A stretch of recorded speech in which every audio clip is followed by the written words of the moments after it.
Now I'm going to take these two and show you how to make something really, really good.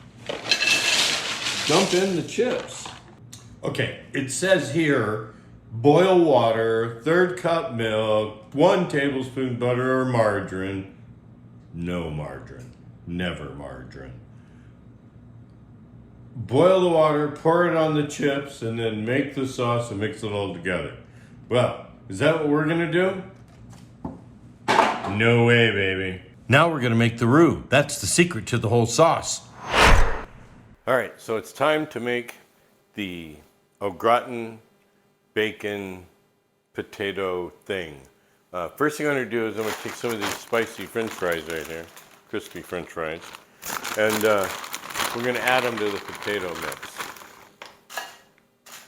Just add a few in there, just to give some color to it. All right, then we're gonna melt some butter. Got a pretty good little clip here. We're gonna make the roux. Basic roux, butter, flour, seasonings.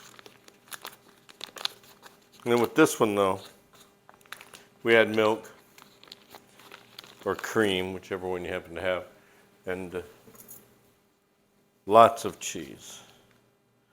Lots of cheese. So we put some butter, about a little over 1/3 of a cube.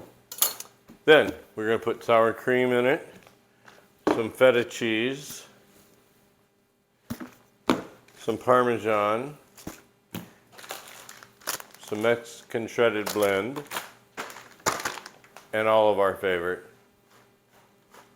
bacon. All right. To be honest with you, the bacon, it goes in now.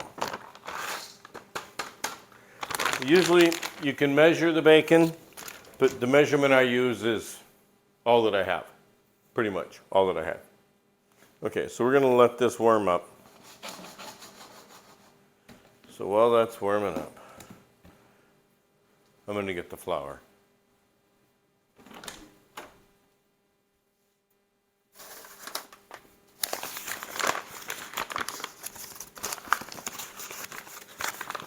Got flour, just a little scoop. So we've got our butter starting to melt. Get that to render in with the flour, which you probably see here. Needs to butter up a little bit more. Should we season the flour? We've got bacon. What goes good with bacon? Cracked pepper. So we're starting to get a little bit of butter melt. I don't see the bacon rendering yet. So we've got our butter starting to melt. Get that to render in with the flour that you probably see here. Needs to butter up a little bit more. This will be the part where we speed it up with the doo-doo. So we just wait.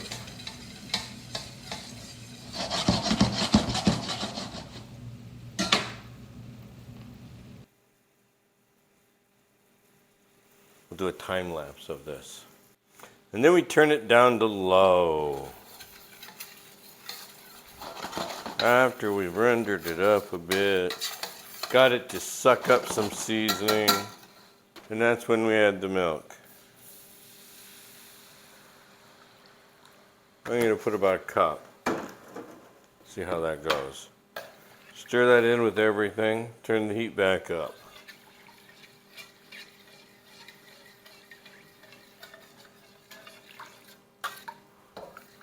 You'll be able to see I get it all melted together except for the bacon. And let's get this to simmer again.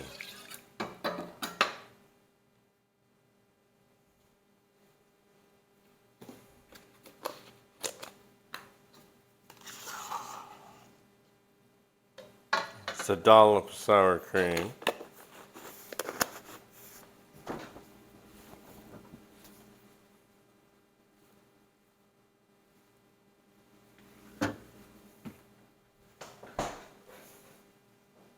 Yep, we're starting to get some action in here. Let's get that sour cream to melt down in there. That's a good 'em, as Emerald would say, a good 'em. And it is too, boy. So bacon bits, sour cream, and a light brown roux with butter. There's possibilities here.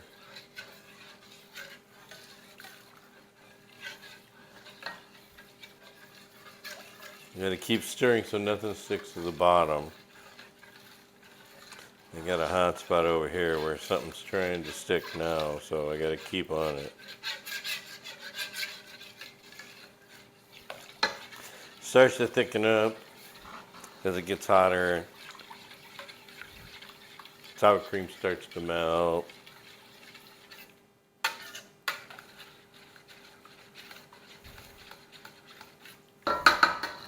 So let's let that jimmy up a bit.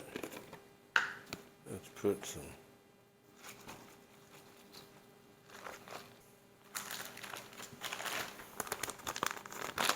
empty out the rest of the Mexican blend.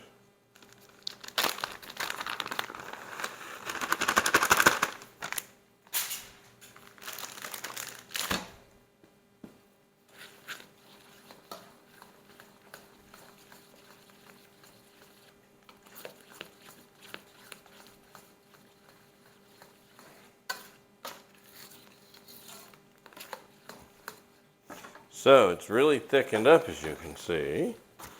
So we want to add some more milk, because those potatoes are going to suck up a lot of this.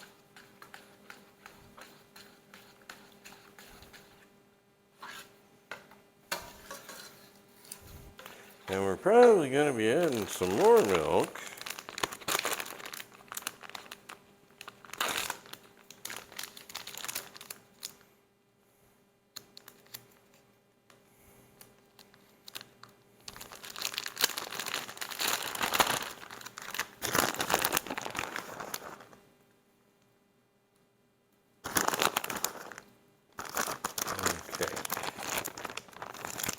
So that should get us on the cheese part. We're getting nice and thick already again. Pour a little bit more milk.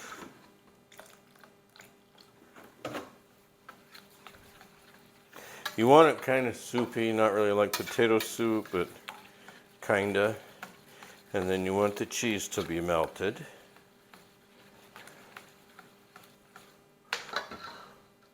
So now we're gonna let that go for a second while I then put in their stuff.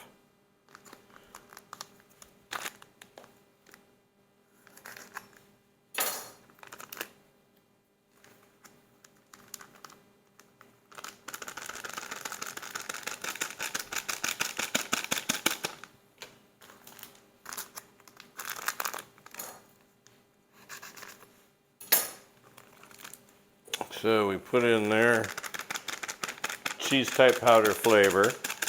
We don't really consider this cheese, we consider it just some flavor. And some more milk. And then we stir the whole thing together. As this heats up, then we're going to put it in there. Now we've already preheated the oven to 425.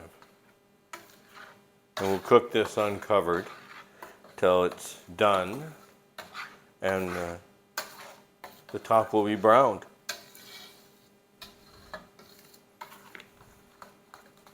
It'll be excellent.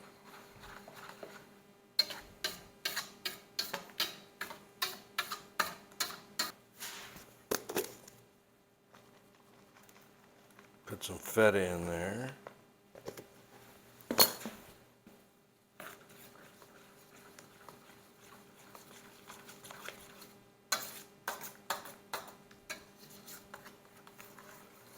Okay, this is just about ready to pour over the potatoes.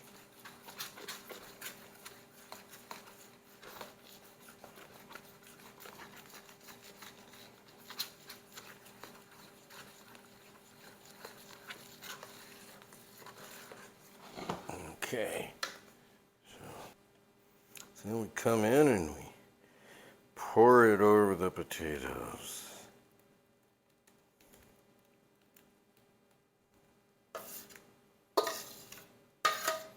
Now there's some lumps.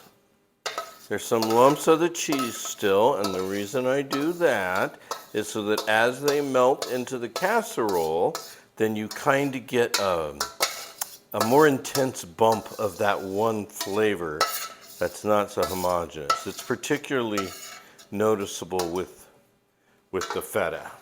We've gone into an oven at 425 and for about an hour.